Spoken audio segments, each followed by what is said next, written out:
भारत एक ऐसी जमीन जहां ज्ञान की पूजा होती थी, ठीक वैसे ही जैसे हम ईश्वर की करते हैं। और उसी धरती पर एक नाम उभरा, नालंदा। एक ऐसी जगह जहां दुनिया भर से लोग सीखने आते थे।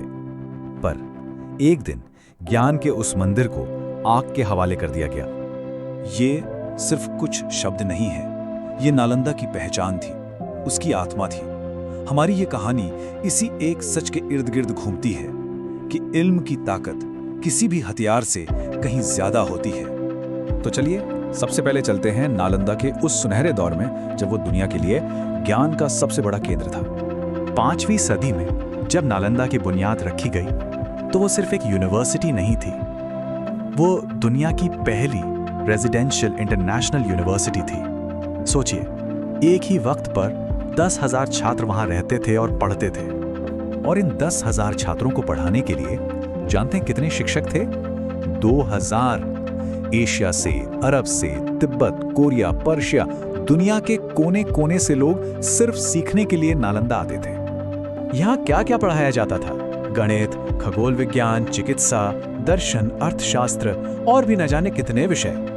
आप कह सकते हैं कि नालंदा उस दौर का हार्वर्ड था, लेकिन सच तो यह है कि वो उससे कहीं ज्यादा बड़ा और कहीं ज्यादा प्रभावशाली था। और इस पूरी यूनिवर्सिटी का दिल, उसका केंद्र थी वहां की लाइब्रेरी, धर्मगंज, जिसका मतलब होता है द माउंटेन ऑफ नॉलेज, ज्ञान का पहाड़। ये कोई एक बिल्डिंग नहीं थी, बल्कि 3 बड़ी बड़ी कई मंजिला इमारतें थीं, और यही हमारी कहानी के बिल्कुल केंद्र में है। अब कहानी उस मोड़ पर आती है जिसने सब कुछ बदल दिया। एक ऐसा हादसा जिसने इतिहास का रुख हमेशा के लिए मोड़ दिया। वक्त था 12वीं सदी का। मध्य एशिया से आए बख्तियार खिलजी की फौज ने नालंदा पर हमला कर दिया। उनका निशाना ये यूनिवर्सिटी थी। उस लाइब्रेरी में 90 लाख यानी 9 मिलियन पांडुलिपियां थीं। जरा सोचिए, 90 लाख हाथ से लिखी हुई किताबें, जिनमें सदियों का ज्ञान, सदियों की मेहनत जमा थी। और ऐतिहासिक रिकॉर्ड्स के मुताबिक इन बेशकीमती किताबों को आग लगा दी गई। कहते हैं कि वो आग 1-2 दिन नहीं बल्कि महीनों तक जलती नहीं। किताबों की तादाद इतनी ज्यादा थी कि आग को बुझने का मौका ही नहीं मिला। हाँ, इतिहासकारों के बीच इस बात को लेकर आज भी बहस होती है कि असल में क्या और कैसे हुआ था। लेकिन एक बात पर कोई शक नहीं कि नालंदा की तबाही इंसानियत के ज्ञान पर सबसे गहरा जख्म थी। तो उस तबाही के बाद पीछे क्या बचा? सिर्फ राख और एक खामोशी।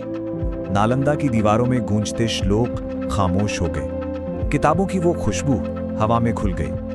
हजारों विद्वान या तो मार दिए गए या उन्हें भागना पड़ा। और सदियों से जो ज्ञान जमा किया गया था, उसे हमेशा के लिए मिटा दिया गया। जो जगह कभी दुनिया की सबसे बड़ी लाइब्रेरी थी, वो अब सिर्फ एक कहानी बनकर रह गई थी, एक याद। लेकिन कहानियां हमेशा तबाही पर खत्म नहीं होती। राख से भी उम्मीद जन्म लेती है। 800 साल से भी ज्यादा के इंतजार के बाद साल 2014 में नालंदा ने फिर से जन्म लिया। आज उन्हीं पुराने खंडरों के पास राजगीर में एक नया मॉडर्न कैंपस खड़ा है। ये नई नालंदा यूनिवर्सिटी इस बात का सबूत है कि ज्ञान को दबाया जा सकता है, मिटाया नहीं जा सकता। जहां कभी सब कुछ आग में जलकर राख हो गया था, आज वहां सीखने की वही लौ फिर से रोशन हो रही है। तो आखिर में सवाल ये उठता है कि नालंदा की ये कहानी आज हमारे लिए क्यों जरूरी है? क्योंकि नालंदा का जलना सिर्फ एक इमारत का जलना नहीं था, वो हमला था ज्ञान पर, सभ्यता पर और पूरी इंसानियत पर। जब भी कोई ज्ञान का केंद्र तबाह होता है तो नुकसान सिर्फ एक देश का नहीं, पूरी दुनिया का होता है। नालंदा की कहानी सिर्फ एक हादसा नहीं बल्कि एक चेतावनी है।